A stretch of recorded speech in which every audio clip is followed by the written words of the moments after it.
2024 এর WBCAP পোর্টালের আওতায় তোমরা যারা কলেজ অ্যাডমিশনের জন্য অ্যাপ্লিকেশন করেছিলে, রেজিস্ট্রেশন করে নিয়েছিলে, তোমাদের ফার্স্ট ফেজের জন্য যে অ্যালটমেন্ট সেটা কিন্তু এসে গেছে এবং সেই অ্যালটমেন্ট অনুযায়ী তোমাদের অ্যাডমিশনের যে ফিজ পেমেন্ট সেটারও ডেট পেরিয়ে গেছে। হ্যাঁ, 19 তারিখ এই লাস্ট ডেটটা ছিল। আগেকার ঘোষণা অনুযায়ী 18 তারিখ থাকলেও সেটা পরবর্তীকালে বাড়িয়ে 19 তারিখ করা হয়েছিল, সেই ডেটটাও পেরিয়ে গেছে। এখন তাহলে কি বিষয় নিয়ে আজকের এই ভিডিও? আজকের ভিডিওর যে বিষয়বস্তু সেটা হচ্ছে তোমাদের দিক থেকে আসা বেশ কিছু প্রশ্ন, যেগুলো তোমরা এখনো বুঝে উঠতে পারছো না, যেগুলো তোমাদের কাছে এখনো ডাউট থেকে গেছে, কোনো ক্লিয়ারেন্স নেই, সেই সমস্ত প্রশ্নের উত্তর নিয়ে কিন্তু আজকের একটা ছোট্ট ভিডিও, যেখানে তোমাদের মনে আসা এখনো যে সমস্ত প্রশ্ন রয়ে গেছে সেই প্রশ্নগুলোরই ক্লিয়ারেন্স দিয়ে দেওয়া হবে। সুতরাং ভিডিওটা বেশ গুরুত্বপূর্ণ হতে চলেছে, প্রথম থেকে শেষ পর্যন্ত অতি অবশ্যই দেখতে হবে।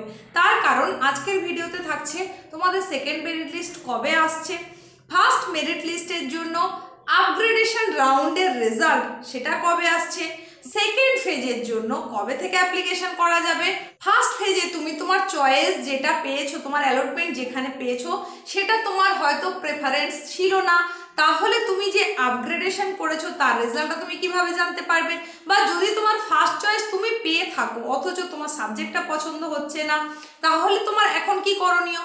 তুমি ক্যান্সেল করতে চাইছো ফার্স্ট ফেজের অ্যাডমিশন, তাহলে তুমি সেটা কবে করতে পারবে? মপ আপের জন্য কোন দিন থেকে তুমি আবার অ্যাপ্লিকেশন করতে পারবে?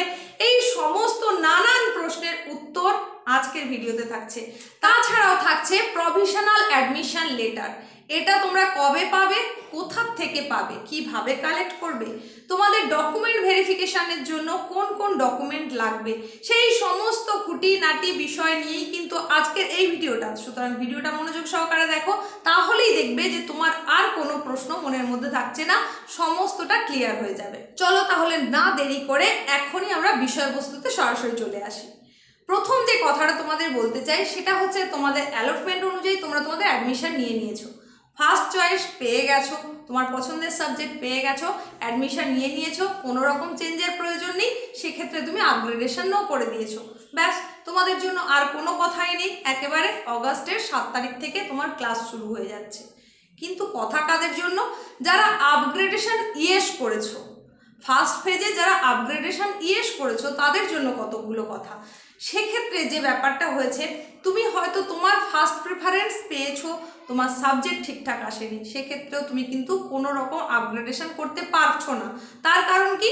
তুমি ফার্স্ট প্রেফারেন্সটাই পেয়ে গেছো। কিন্তু যারা সেকেন্ড, থার্ড, ফোর্থ বা আরও নিচের দিকের প্রেফারেন্স অনুযায়ী তোমার অ্যালটমেন্ট হয়েছে, সেক্ষেত্রে তুমি আপগ্রেডেশন ইয়েস করেছো, অ্যাডমিশন নিয়েছো, তাহলে তোমার সেই আপগ্রেডেশনের একটা রেজাল্ট আসবে। তোমার আপগ্রেডেশনের রেজাল্ট আসতে চলেছে 24 তারিখে। সেই সঙ্গে সঙ্গে সেকেন্ড মেরিট লিস্ট, এই সেকেন্ড মেরিট লিস্টে তাহলে কাদের নাম আসবে না? যারা ফার্স্ট মেরিট লিস্টে অ্যালোটেড হয়নি, যাদের কলেজ অ্যালট করা হয়নি যাদের নামে, তাদের নাম আসবে সেকেন্ড মেরিট লিস্টে। তার সঙ্গে সঙ্গে আসবে কাদের?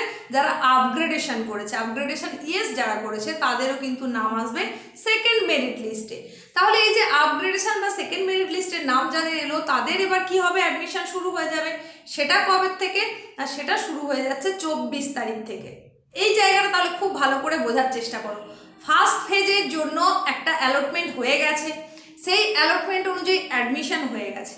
অ্যাডমিশনে যারা যাদের প্রেফারেন্স অনুযায়ী একদম ঠিকঠাক মিলে গেছে তারা তো সেটাই রেখেছে, সুতরাং সেক্ষেত্রে আপগ্রেডেশন নো করেছে। এরপর আপগ্রেডেশন ইয়েস করেছে, যাদের প্রেফারেন্সটা লোয়ার আছে, হায়ারে যেতে চায়, বা যাদের সাবজেক্ট পছন্দ হয়নি, সেক্ষেত্রে তারা আপগ্রেডেশন ইয়েস করেছে। সেই আপগ্রেডেশনের যে রেজাল্ট সেটা আসতে চলেছে 24 তারিখ। আপগ্রেডেশন অনুযায়ী তাহলে কি হবে? তার আবার একটা অ্যালটমেন্ট হয়ে যাবে, আপগ্রেডেশন অনুযায়ী যা অ্যালটমেন্ট হওয়ার হয়ে গেল। এরপরে বাকি যেগুলো পড়ে থাকছে তাদের জন্যই আসবে কিন্তু সেকেন্ড মেরিট লিস্ট, অর্থাৎ আপগ্রেডেশন হয়ে যাওয়ার পর ফার্স্ট ফেজের ফার্স্ট মেরিট লিস্টের আপগ্রেডেশন হয়ে যাওয়ার পর সেকেন্ড মেরিট লিস্ট আসতে চলেছে। কাদের নাম থাকছে? যারা অ্যালটমেন্ট পেয়েছিল না, তাদের জন্য কিন্তু এবার আসছে সেকেন্ড মেরিট লিস্ট। 24 তারিখ থেকে 28 তারিখের মধ্যে তোমাদেরকে ভর্তি হতে হবে। কাদেরকে? যাদের আপগ্রেডেশন এসেছে তাদেরকে, প্লাস সেকেন্ড মেরিট লিস্টে যারা অ্যালটমেন্ট পেয়েছে তাদের ভর্তির যে ডেটটা সেটা হচ্ছে 24 তারিখ থেকে 28 তারিখ। ভালো করে বুঝবে ব্যাপারটা।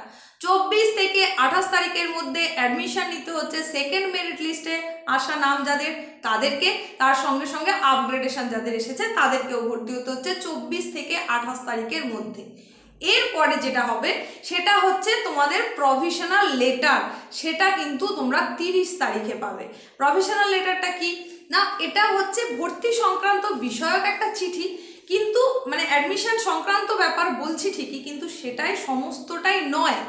এটা হচ্ছে তোমার অ্যালটমেন্ট ঠিকঠাক হয়েছে, তোমার সাবজেক্টের সমস্ত চুজ হয়ে গেছে, সেই অনুযায়ী তুমি অ্যাডমিশন নিয়ে নিয়েছো, সেই অনুযায়ী একটা লেটার, এটাই হচ্ছে প্রভিশনাল লেটার, যেটা তুমি পাবে WBCAP পোর্টাল থেকেই। এইবার এটাই কেন শেষ নয়, কারণ এর পরেই হবে তোমার ফিজিক্যাল ভেরিফিকেশন, তার সঙ্গে সঙ্গে ডকুমেন্ট ভেরিফিকেশন। ফিজিক্যাল ভেরিফিকেশন মানে কি? ফিজিক্যাল ভেরিফিকেশন হচ্ছে সেখানে তোমাকে সশরীরে হাজির থাকতে হবে, তোমার জন্য যে অ্যালটমেন্ট এসেছে, তুমি যেখানে অ্যাডমিশন নিয়েছো সেই জায়গাতেই তোমাকে ফিজিক্যাল ভেরিফিকেশনের জন্য হাজির হতে হবে। তার সঙ্গে সঙ্গে থাকবে কি ডকুমেন্ট ভেরিফিকেশন। এই ডকুমেন্ট ভেরিফিকেশনে কি দেখা হবে, বেশ কিছু জিনিস সেখানে দেখা হবে, যেগুলো আমি তোমাদের পরপর বলে দেবো। সেই ডকুমেন্টগুলো ভেরিফাই হবে কেন, কারণ তুমি যখন অ্যাপ্লিকেশন করেছো হয়তো সেই মুহূর্তে তুমি যে মার্কসটা পুট করতে চেয়েছো সেটা কোনো কারণে ভুলবশত অন্য নাম্বার পুট হয়ে গেছে, সেক্ষেত্রে তাহলে সেটা ঠিকঠাক পুট হলো না, তার জন্য হতে পারে, মানে সেটাকে কারেকশন করতে হতে পারে। বা তুমি যে ক্যাটাগরিগুলোর কথা উল্লেখ করেছিলে রেজিস্ট্রেশনের সময়, সেই ক্যাটাগরির যে সার্টিফিকেট সেগুলোও কিন্তু তোমাকে ওখানে শো করতে হবে, সেগুলোকে ভেরিফাই করতে হবে অরিজিনাল কপি সহ। তো এই জন্য কিন্তু ভেরিফিকেশন হবে। আর এই ফিজিক্যাল ভেরিফিকেশন বা ডকুমেন্ট ভেরিফিকেশনের জন্য সময়টা হচ্ছে 31শে জুলাই থেকে 6 আগস্ট পর্যন্ত। তোমাদের যার যার যে কলেজ এসেছে সেই কলেজের ডেট অনুযায়ী তোমাদের সেই ভেরিফিকেশনটা কমপ্লিট করতে হবে, ডকুমেন্ট এবং ফিজিক্যাল ভেরিফিকেশন সেখানে কমপ্লিট হয়ে যাবে। আর ঠিক তারপরে অর্থাৎ 7 আগস্ট থেকে তোমাদের ক্লাস শুরু হয়ে যাবে। 2024-এ তোমরা যে কলেজ অ্যাডমিশনের জন্য এতদিন ধরে চেষ্টা করছিলে, সেই কলেজের ফার্স্ট যে ক্লাস সেটা শুরু হয়ে যাচ্ছে 7 আগস্ট থেকে। একেবারে নতুন পরিবেশের নতুন একটা বিষয়, স্কুল জীবন কাটিয়ে নতুন আরও একটা গণ্ডি, যেটাকে ঠিক গণ্ডি বলা যায় না, স্কুলের বাউন্ডারিটা যেমন একটা অন্যরকম, কলেজটা তার থেকে অনেক আলাদা। সেখানে তোমাদের একটা নতুন জগতের সঙ্গে পরিচয় ঘটবে, যেটা কিন্তু ভবিষ্যৎ গড়ে তোলার একটা অব্যর্থ জায়গা। সুতরাং সেটা নিয়ে অনেকের অনেক রকম স্বপ্ন থাকে, সেই জায়গায় তোমরা প্রথম পা দেবে 7ই আগস্ট থেকে। এইবার বলি, যাদের ফার্স্ট ফেজের যেখানে অ্যাডমিশন নিয়েছে সেটা পছন্দ হয়নি, তারা অ্যাডমিশন ক্যান্সেল করবে, তাহলে কি করবে? তাহলে তাদেরকে করতে হবে ওই 7 আগস্টের মধ্যেই তাদেরকে কিন্তু অ্যাডমিশন ক্যান্সেল করতে হবে। তারপরে তারা তাহলে কি আর কলেজ পাবে না? নিশ্চয়ই পাবে। তারা কলেজ কখন পাবে? আবার তাদেরকে মপ আপ রাউন্ডে পার্টিসিপেট করতে হবে, যেটা কিন্তু শুরু হবে আগস্টের 8 তারিখ থেকে। হ্যাঁ, মপ আপের জন্য অ্যাপ্লিকেশন করা যাবে আগস্টের 8 তারিখ থেকে 17 তারিখ পর্যন্ত। এইবার আসি মপ আপে তাহলে কারা পার্টিসিপেট করতে পারবে না, যারা একেবারে ফ্রেশ ক্যান্ডিডেট, অর্থাৎ এখনো পর্যন্ত রেজিস্ট্রেশন যারা করেনি তারা মপ আপে পার্টিসিপেট করতে পারবে। তাছাড়া যারা ফার্স্ট ফেজের first merit list, second merit লিস্টে যাদের নাম আসেনি, বাকি থেকে গেছে, তারা নিতে পারবে মপ আপে অংশগ্রহণ। আর কারা নিতে পারবে না, ফার্স্ট ফেজে যারা অ্যাডমিশন ক্যান্সেল করবে তারা মপ আপে অংশগ্রহণ করতে পারবে। আর তার সঙ্গে সঙ্গে সিট অ্যালটমেন্ট হওয়া সত্ত্বেও ফার্স্ট ফেজে যারা অ্যাডমিশন নেয়নি তারাও কিন্তু মপ আপে পার্টিসিপেট করতে পারবে। এই জায়গায় তোমাদের যেটা বলে রাখি সেটা হচ্ছে মপ আপ রাউন্ডটা কিন্তু একটা রিস্ক পিরিয়ড, অবশ্যই এখানে কিন্তু রিস্ক অনেক বেশি, কারণ যারা অ্যাডমিশন নেওয়ার তারা তো অবশ্যই ফেজ 1-এর মধ্যেই অ্যাডমিশন নিয়ে নিয়েছে, আপগ্রেডেশন যার প্রয়োজন ছিল সে আপগ্রেডেশন করে নিয়েছে, সেই অনুযায়ীও কিন্তু অ্যাডমিশন নিয়ে নিয়েছে। সুতরাং কোন কলেজে ঠিক কতগুলো সিট বাকি থেকে গেল সেটা কিন্তু নিশ্চিতভাবে কেউই আমরা তখন বলতে পারছি না। অতএব তুমি কোন প্রেফারেন্স রাখছো এবং সেই অনুযায়ী সিট আদৌ আছে কিনা সেটা কিন্তু একটা রিস্ক ফ্যাক্টর হয়েই যায়। তাই আমি বলবো তোমরা যারা অ্যালটমেন্ট পেয়ে যাচ্ছ তারা অতি অবশ্যই অ্যাডমিশন নিয়ে নাও মপ আপের জন্য, খুব না প্রয়োজন হলে মপ আপের জন্য অপেক্ষা করো না বা অ্যাডমিশন ক্যান্সেল করো না। এইবার আসছি, তাহলে মপ আপের জন্য অ্যাপ্লিকেশন তো হয়ে গেল 17 আগস্ট পর্যন্ত। এরপরে কি? এরপরে হচ্ছে 20 আগস্ট তোমাদের এই মপ আপের রেজাল্ট আসবে। মেরিট লিস্ট আসবে, তার সঙ্গে সঙ্গে সিট অ্যালটমেন্ট আসবে, সেটা 20 অগস্ট। এবার সিট অ্যালটমেন্ট হলো মানে তারপরে ভর্তি প্রক্রিয়া শুরু। তাহলে মপ আপের পরে যে ভর্তি প্রক্রিয়া সেটা হবে 20 অগস্ট থেকে 23 অগস্টের মধ্যে। হ্যাঁ, মপ আপ রাউন্ডে যাদের জন্য সিট অ্যালটমেন্ট হবে তাদেরকে কিন্তু অ্যাডমিশন নিতে হবে 20 অগস্ট থেকে 23 অগস্টের মধ্যেই অ্যাডমিশন নিয়ে নিতে হবে। এখানেও কিন্তু ফার্স্ট ফেজের মতোই আপগ্রেডেশনের সুযোগ থাকছে। সেই যে আপগ্রেডেশনটা তার যে রেজাল্ট সেটা আসবে কবে? সেটা আসবে 27 অগস্ট, অর্থাৎ মপ আপ রাউন্ডের 27 অগস্ট রেজাল্ট আসতে চলেছে। অর্থাৎ সেকেন্ড ফেজের মপ আপের যে আপগ্রেডেশনের রেজাল্ট সেটা আসছে 27 অগস্ট। এর পরের যে প্রক্রিয়া সেটা কি? সেটা হচ্ছে আপগ্রেডেশন অনুযায়ী যে সিট অ্যালটমেন্ট সেখানে অ্যাডমিশন প্রক্রিয়া। সেই অ্যাডমিশনের জন্য সময়সীমা হচ্ছে 27 অগস্ট থেকে 30 অগস্ট পর্যন্ত। সেকেন্ড ফেজের আপগ্রেডেশন রাউন্ডের সিট অ্যালটমেন্টের পর যে অ্যাডমিশন সেটা হবে 27 অগস্ট থেকে 30 অগস্ট পর্যন্ত। একইভাবে অ্যাডমিশন নিয়ে নেওয়ার পর এরপরে যেটা আসবে সেটা হচ্ছে ফিজিক্যাল ভেরিফিকেশান, ডকুমেন্ট ভেরিফিকেশান। সেটার জন্য আমি বলছি কিন্তু এখন সেকেন্ড ফেজ বা মপ আপের কথা। এই মপ আপ রাউন্ডে যে ফিজিক্যাল ভেরিফিকেশান বা তোমার ডকুমেন্ট ভেরিফিকেশান তার জন্য সময় হচ্ছে 3 সেপ্টেম্বর থেকে 7 সেপ্টেম্বর। হ্যাঁ, 3রা সেপ্টেম্বর থেকে 7 সেপ্টেম্বরের মধ্যে কিন্তু মপ আপ রাউন্ডের ফিজিক্যাল ভেরিফিকেশান এবং ডকুমেন্ট ভেরিফিকেশান সেটা কমপ্লিট হয়ে যাবে। আবারও বলি, ফিজিক্যাল ভেরিফিকেশান এবং ডকুমেন্ট ভেরিফিকেশানের জন্য তোমরা যে অ্যালটমেন্টটা পাবে সেই কলেজ অনুযায়ী কিন্তু তোমার ডেট দেওয়া থাকবে, সেই অনুযায়ী তোমার সেখানে ভেরিফিকেশানটা কমপ্লিট করতে হবে। তো এরপরে যেটা আসবো সেটা হচ্ছে তোমার কি কি ডকুমেন্ট লাগবে। ফার্স্ট ফেজ, সেকেন্ড ফেজ, এই সমস্ত ফেজগুলোতে ডকুমেন্ট ভেরিফিকেশানের জন্য কোন কোন ডকুমেন্ট অত্যাবশ্যক, কোনগুলো লাগবে, এখন তোমাদেরকে ঠিক সেটাই জানিয়ে দেব। যে ডকুমেন্টগুলোর কথা তোমাদের বলবো সেই ডকুমেন্টগুলোর প্রত্যেকটার কিন্তু তোমাকে অরিজিনাল কপি রাখতে হবে, তার সঙ্গে সঙ্গে একটা কিন্তু ফটোকপি রাখতে হবে, অর্থাৎ জেরক্স কপিও রাখতে হবে। আর সেই জেরক্স কপিগুলো কিন্তু অবশ্যই তোমার সেলফ অ্যাটেস্টেড ওয়ালা হতে হবে। তাহলে অরিজিনাল কপির সঙ্গে একটা করে xerox copy with self attested তোমাকে রাখতে হচ্ছে। এইবার আসে কোন কপিগুলো। প্রথমেই যেটার কথা বলবো সেটা হচ্ছে তোমার মাধ্যমিক লেভেলের যে মার্কশিটটা ছিল সেই মাধ্যমিকের মার্কশিটটা তোমাকে অতি অবশ্যই রাখতে হবে। তার সঙ্গে সঙ্গে তোমাকে মাধ্যমিকের অ্যাডমিট কার্ডটাও কিন্তু ক্যারি করতে হবে। তার কারণ এটাই হয়ে যাবে তোমার ডেট অফ বার্থের জন্য একটা প্রুফ, অর্থাৎ এটাই হবে তোমার এজ প্রুফ। এরপরে তোমাকে আর কি ক্যারি করতে হবে? ক্লাস 12-এর অ্যাডমিট কার্ড, রেজিস্ট্রেশন কার্ড এবং মার্কশিট, এইগুলোও কিন্তু তোমার লাগবে। তার সঙ্গে লাগবে সোশ্যাল ক্যাটাগরি সার্টিফিকেট। যদি তুমি কোনো ক্যাটাগরির জন্য অ্যাপ্লিকেশন করে থাকো তাহলে সেই ক্যাটাগরি সার্টিফিকেট, সেটা SC, ST, OBC A, OBC B বা পিডাব্লিউডি, টিএফডাব্লিউ যাই হোক না কেন, সেই সমস্তটার জন্যই কিন্তু তুমি যদি যে ক্যাটাগরির জন্যই অ্যাপ্লিকেশনটা করেছিলে সেটারই কিন্তু সার্টিফিকেটটা লাগবে। আর যদি তুমি জেনারেল কোর্সে করো, কোনো রকম ক্যাটাগরিতে যদি না করে থাকো তাহলে এগুলোর কোনো প্রয়োজন নেই। তাহলে যদি তুমি ক্যাটাগরির জন্য করে থাকো তাহলে তোমার সেই ক্যাটাগরি সার্টিফিকেট অতি অবশ্যই লাগবেই। যদি তুমি পিডাব্লিউডির অ্যাপ্লিকেশন করে থাকো তাহলে অবশ্যই তোমার কিন্তু ডিসএবিলিটি সার্টিফিকেট লাগবেই, অতি অবশ্যই লাগবে। তোমাকে কিন্তু ফিজিক্যাল ভেরিফিকেশানে গিয়ে ডকুমেন্ট ভেরিফিকেশান যখন হবে এগুলোর প্রত্যেকটার অরিজিনাল কিন্তু তোমাকে দেখাতেই হবে। সঙ্গে তোমাকে একটা আইডি প্রুফ দিতে হবে, যেটা তুমি অ্যাপ্লিকেশনের সময়, রেজিস্ট্রেশনের সময় তুমি দিয়েছিলে যে আইডি প্রুফটা, সেটারও কিন্তু অরিজিনাল লাগবে।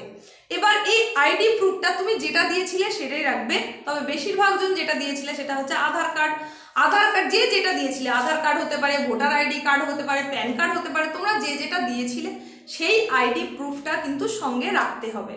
আধার কার্ডটা তোমরা এমনিই সঙ্গে রাখবে, যদি তোমরা সেটা প্রুফ হিসেবে নাও দিয়ে থাকো তাহলেও কিন্তু আধার কার্ডটা অতি অবশ্যই সঙ্গে রাখবে। আর তার সঙ্গে সঙ্গে তোমাকে আরেকটা স্লিপ রাখতে হবে, সেটা হচ্ছে প্রভিশনাল অ্যাডমিশন লেটার, যেটার কথা তোমাদের একটু আগেই বললাম যে 30 তারিখ তোমরা সেটা পেয়ে যাবে। এই প্রভিশনাল অ্যাডমিশন যে স্লিপ সেটা কিন্তু তোমরা একটা কপি বার করে নেবে পোর্টাল থেকে, সেই স্লিপটাও কিন্তু অতি অবশ্যই তোমাদেরকে সাবমিট করতে হবে।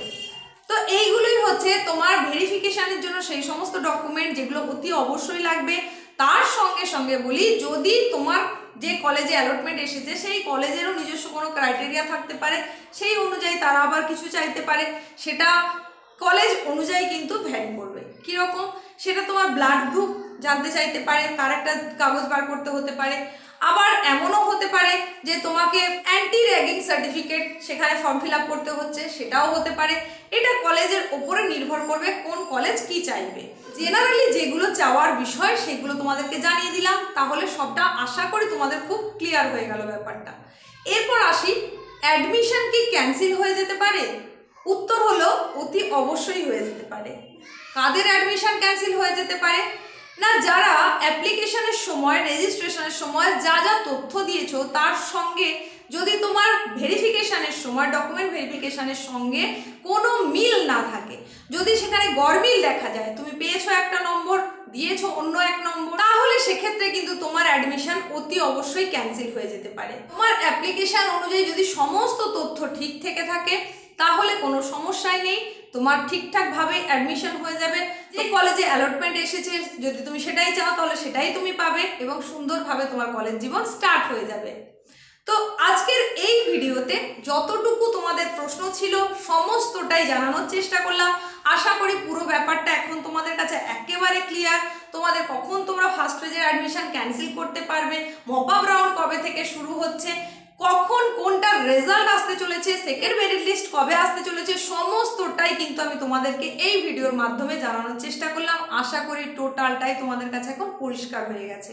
তোমরা প্রত্যেকে নিজের পছন্দ মতো কলেজ পাও এই কামনাই থাকবে অবশ্যই চ্যানেলের তরফ থেকে এবং আমার তরফ থেকে।